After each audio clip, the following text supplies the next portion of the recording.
अरे मेरे क्लास 8 के धुरंधरों, मैं हूँ आपका अपना सौरभ भैया। बाबू, फाइनली आ गई है आपकी नई नवेली 8 ग्रेड अभ्यास पुस्तिका। आज हम अपनी इस नई बुक से क्लास 8 सामाजिक विज्ञान का सबसे दमदार अध्याय एक भारतीय संविधान का श्री गणेशा करेंगे। तो निकाल लो अपनी चकाचक अभ्यास पुस्तिका, चलिए मचाते हैं भौकाल। प्रश्न एक, भारतीय संविधान के जनक माने जाते हैं।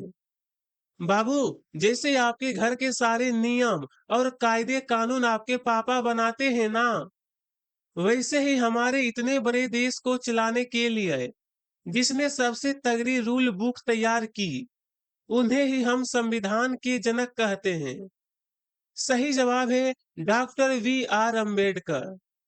इन्होंने ही दिन रात एक करके हमारे देश का संविधान अडॉप्ट किया था, इसलिए उन्हें भारतीय संविधान का जनक माना जाता है।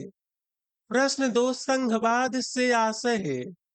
अब बाबू, सोचो अगर पूरे स्कूल को सिर्फ एक प्रिंसिपल सर अकेले चलाए तो हालत खराब हो जाएगी ना। इसलिए काम बांटने के लिए हर क्लास का एक मॉनिटर और क्लास टीचर होता है। देश चलाने के इसी बंटवारे वाले सिस्टम को संघवाद कहते हैं। सही उत्तर ऑप्शन सी, देश में एक से ज्यादा स्तर की सरकार होने से। जब इतने बड़े देश को अच्छे से चलाने के लिए केंद्र सरकार और राज्य सरकार जैसी एक से ज्यादा स्तर की सरकारें मिलकर काम करती है, तो उसे ही संघवाद कहते हैं। प्रश्न तीन, देश का शासन चलाने हेतु आवश्यक नियमों का संग्रह कहलाता है।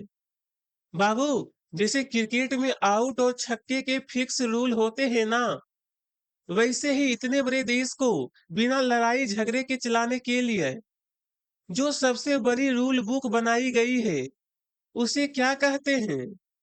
सही जवाब है ऑप्शन बी, संविधान। देश का शासन एकदम चकाचक और शांति से चलाने के लिए जिन भी जरूरी नियमों और कानूनों को लिखा गया है, उस पूरी किताब को ही संविधान कहते हैं। प्रश्न चार, संविधान के अनुसार सरकार का अंग नहीं है। लो भाई, सरकार की टीम में तीन एकदम पक्के वाले यार होते हैं जो मिलकर देश चलाते हैं, लेकिन एक ऐसा भी है जो न्यूज और खबरों को छापता है, पर वो सरकार की इस टीम का हिस्सा नहीं है। सही जवाब है डी, प्रेस। विधायिका, कार्यपालिका और नगर पालिका तो सरकार के तीन पक्के अंग हैं, लेकिन प्रेस यानी मीडिया, न्यूज एकदम आजाद होती है और वो सरकार का अंग नहीं मानी जाती। प्रश्न पांच, किसी व्यक्ति को अनाधिकृत या आक्रामक रूप से थाने में रोका जाता है तो वह अपने बचाव के लिए किस मौलिक अधिकार का उपयोग कर सकता है? अब बाबू, अगर बिना गलती के पुलिस आपको थाने में बैठा ले तो क्या आप चुपचाप बैठे रहोगे? नहीं ना। हमारे संविधान ने हमें एक ऐसा ब्रह्मास्त्र दिया है जिससे हम सीधे कोर्ट का दरवाजा खटखटा सकते हैं। सही जवाब है ऑप्शन डी, संवैधानिक उपचार का अधिकार। अगर बिना कारण कोई आपको थाने में रोकता है यानी आपके अधिकार छीनता है, तो इसी संवैधानिक उपचार के अधिकार का यूज करके आप अपने बचाव के लिए सीधे कोर्ट जा सकते हैं। प्रश्न 6 का ए, संघीय शासन व्यवस्था में केंद्र और राज्य के कार्य क्षेत्रों का विभाजन संविधान में संघ सूची, राज्य सूची वे सूची में समाहित है। बाबू, जैसे घर में कुछ काम अकेले पापा के होते हैं, कुछ सिर्फ मम्मी के और कुछ काम दोनों मिलकर करते हैं, बस सरकार के कामों को भी ऐसे ही तीन अलग अलग लिस्ट में बांटा गया है। तो सही उत्तर समृद्धि। डिब्बे में भर लो। केंद्र सरकार के काम संघ सूची में और राज्य के राज्य सूची में, और जिन कामों को दोनों मिलाकर करते हैं जैसे शिक्षा, उन्हें समृद्धि सूची में रखा गया है। प्रश्न बी, हमारे देश में सरकार स्तर पर कार्य करती है। लो भाई, जैसे स्कूल को अच्छे से चलाने के लिए प्रिंसिपल, क्लास टीचर और क्लास मॉनिटर, ये तीन लेवल होते हैं ना, भारत जैसे बड़े देश की सरकार भी बिल्कुल इसी स्टाइल में चलती है। सही जवाब 3 यानी त्रिस्तरीय। हमारे देश में सरकार 3 लेवल पर काम करती है। पहला पूरे देश के लिए, दूसरा राज्यों के लिए और तीसरा गांव शहर के लिए। प्रश्न सी, महत्व के मामलों पर राज्यों को केंद्र सरकार द्वारा बनाए गए कानूनों का पालन करना होता है। अब बाबू, जब पूरे देश की सुरक्षा या सेना की बात आती है तो राज्य अपनी मनमानी नहीं कर सकते। ऐसे टाइम पर जो सबसे बड़ा बॉस बोलेगा वही सबको मानना पड़ेगा। सही उत्तर राष्ट्रीय है। जो मुद्दे पूरे देश से जुड़े होते हैं उन्हें राष्ट्रीय महत्व के मामले कहते हैं। इन पर सिर्फ केंद्र सरकार कानून बनाती है और सारे राज्यों को उसे चुपचाप मानना पड़ता है। प्रश्न डी, सरकार की जिम्मेदारी होती है कानून बनाना और उसे करना। बाबू, मॉनिटर ने क्लास में नियम तो बना दिया कि कोई शोर नहीं मचाएगा, लेकिन अगर वो खुद किसी को रोके ना तो क्या फायदा। नियम बनाने से ज्यादा जरूरी है उसे सबसे फॉलो करवाना। सही उत्तर लागू। सरकार का काम सिर्फ कॉपी में कानून बनाना नहीं है, बल्कि उसे कानून को पूरे देश में सख्ती से लागू करना भी उसी की जिम्मेदारी होती है।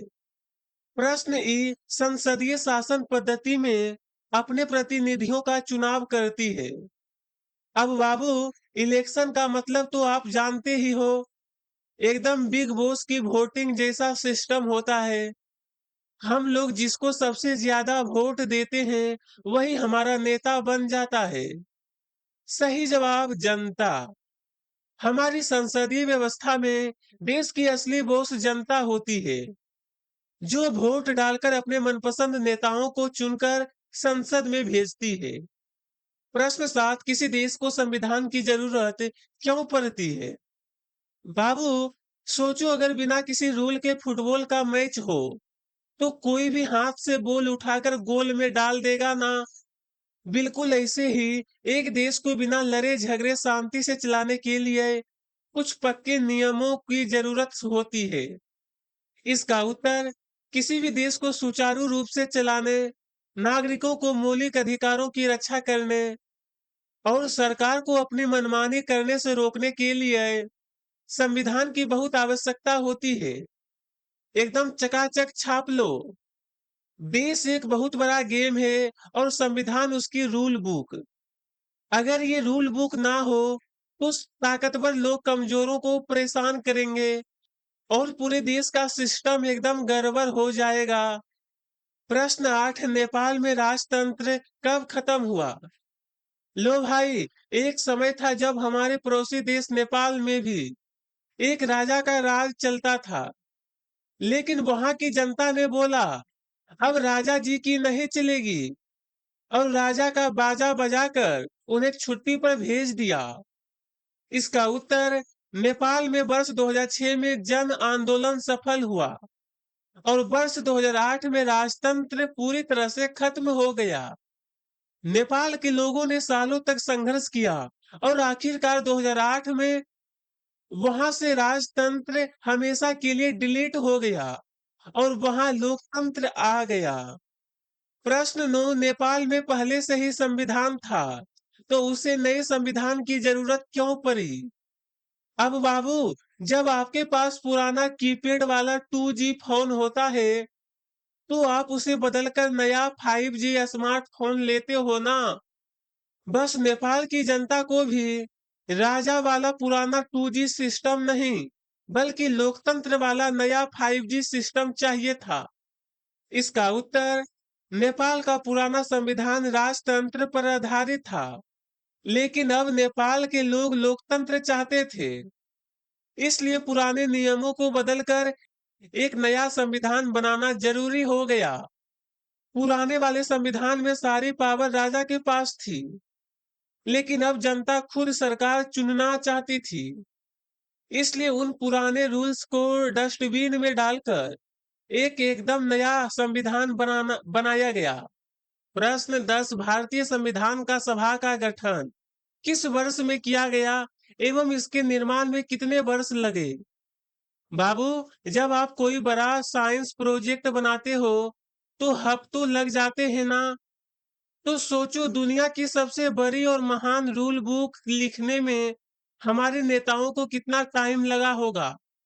इसका उत्तर, भारतीय संविधान सभा का गठन 1946 में किया गया था और संविधान के निर्माण में लगभग 3 वर्ष यानी 2 साल 11 महीने 18 दिन का समय लगा था।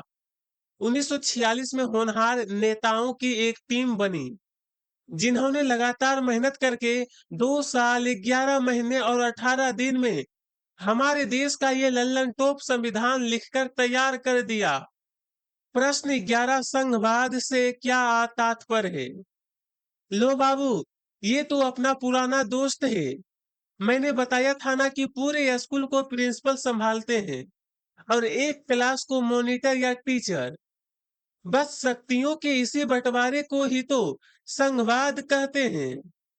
इसका उत्तर, देश में एक से अधिक स्तर की सरकार जैसे केंद्र सरकार और राज्य सरकार के होने की व्यवस्था को ही संघवाद कहा जाता है। जब इतने बड़े भारत को चलाने के लिए दिल्ली में बैठी केंद्र सरकार और आपके स्टेट में बैठी राज्य सरकार दोनों मिलकर काम करती है तो इसी डबल इंजन वाले सिस्टम को संघवाद कहते हैं। प्रश्न 12, सार्वभौमिक मताधिकार का अर्थ लिखिए। अब बाबू, 18 साल का होते ही आपको देश की तरफ से एक भयंकर वाला वीआईपी पास मिल जाता है जिसके बाद आप वोट डालकर देश का बॉस खुद चुन सकते हो। इसका उत्तर, देश के सभी वयस्क नागरिकों 18 वर्ष या उससे अधिक आयु को बिना किसी भेदभाव यानी धर्म जाति या लिंग के वोट देने का अधिकार प्राप्त होना ही सार्वभौमिक मताधिकार कहलाता है। एकदम झकास तरीके से लिख लो। आप चाहे किसी भी जाति धर्म के हो या अमीर गरीब हो, 18 साल के होते ही आपको वोट देने की वो जादुई पावर मिलती है, उसे ही सार्वभौमिक मताधिकार कहते हैं। प्रश्न 13, सरकार के तीनों अंगों के नाम लिखिए। कानून को लागू करने का काम किस अंग के द्वारा किया जाता है? बाबू, जैसे स्कूल में नियम बनाने वाले प्रिंसिपल, लागू करवाने वाले टीचर और सजा देने वाले मॉनिटर होते हैं, वैसे ही अपने इतने बड़े देश को चलाने के लिए सरकार के भी 3 स्पेशल अंग होते हैं। इसका उत्तर, सरकार के 3 अंग हैं। पहला विधायिका, दूसरा कार्यपालिका और तीसरा न्यायपालिका। इनमें से कानून को लागू करने का काम कार्यपालिका द्वारा किया जाता है। विधायिका नियम बनाती है, न्यायपालिका न्याय करती है और कार्यपालिका यानी पुलिस और मंत्री उस कानून को पूरे देश में सख्ती से लागू करवाते हैं।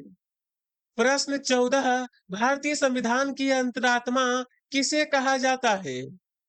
लो भाई, जैसे हमारे शरीर के अंदर सबसे बड़ी पावर हमारी आत्मा की होती है, वैसे ही अपने इस रूल बुक के अंदर भी एक आत्मा छुपी है जो हम सबको भयंकर ताकत देती है। इसका उत्तर, भारतीय संविधान के मौलिक अधिकारों वाले खंड को संविधान की अंतरात्मा कहा जाता है क्योंकि ये मौलिक अधिकार देश के हर नागरिक को दादागिरी और अन्याय से बचाते हैं। इसलिए डॉक्टर अंबेडकर ने इन्हें ही संविधान का दिल और अंतरात्मा कहा था। प्रश्न 15, भारतीय संविधान में नीति निर्देशक तत्वों का खंड क्यों जोड़ा गया है? अब बाबू, जब सरकार देश चलाती है तो उसे भी कोई गाइड करने वाला चाहिए ना कि भैया जनता का भला कैसे करना है।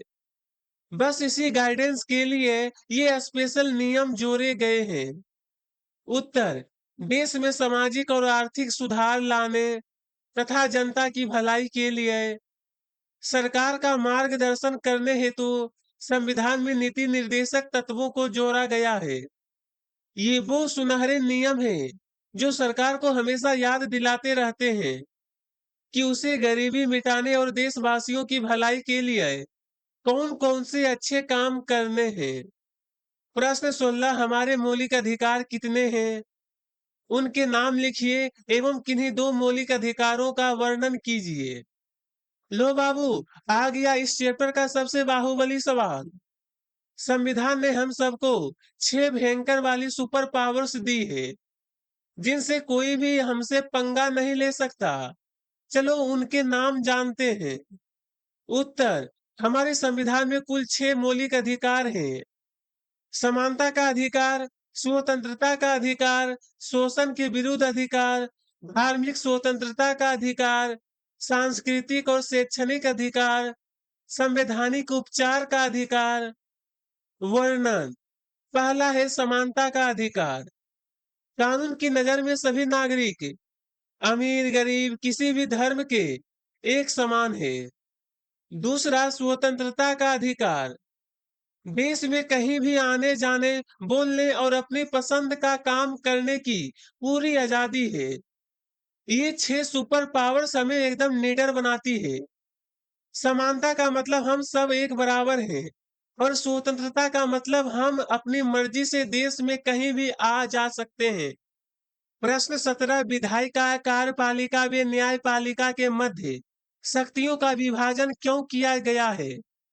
बाबू, सोचो अगर क्लास के मॉनिटर को ही नियम बनाने, सजा देने और डंडा मारने की सारी पावर दे दी जाए, तो वो तो क्लास का दादा बन जाएगा ना। बस सरकार को ऐसी दादागिरी से रोकने के लिए ही शक्तियों को 3 हिस्सों में बांटा गया है। उत्तर, शक्तियों का विभाजन इसलिए किया गया है ताकि सरकार का कोई भी एक अंग अपनी शक्तियों का दुरुपयोग ना कर सके। इस बंटवारे से तीनों अंग एक दूसरे पर नियंत्रण रखते हैं, जिससे सत्ता का सही संतुलन बना रहता है। अगर सारी पावर किसी एक को दे दी जाए, तो वो अपनी मनमानी करने लगेगा। इसलिए पावर को 3 हिस्सों में बांटा गया है, ताकि कोई भी चीटिंग ना कर सके और सब एक दूसरे पर सीआईडी वाली नजर रख सके। प्रश्न 18 भारतीय संविधान की प्रमुख विशेषताएं कौन सी है? किन्हीं 2 विशेषताओं का वर्णन कीजिए। लो भाई, जब आप नया 5G स्मार्टफोन लाते हो, तो उसके फीचर्स, कैमरा, बैटरी गिनाते हो ना? बिल्कुल वैसे ही दुनिया के सबसे बेस्ट भारतीय संविधान के भी कुछ एकदम माइंड ब्लोइंग फीचर्स हैं। चलो देखते हैं। उत्तर, भारतीय संविधान की प्रमुख विशेषताएं हैं संघवाद, संसदीय शासन पद्धति, शक्तियों का बंटवारा, मौलिक अधिकार और धर्मनिरपेक्षता।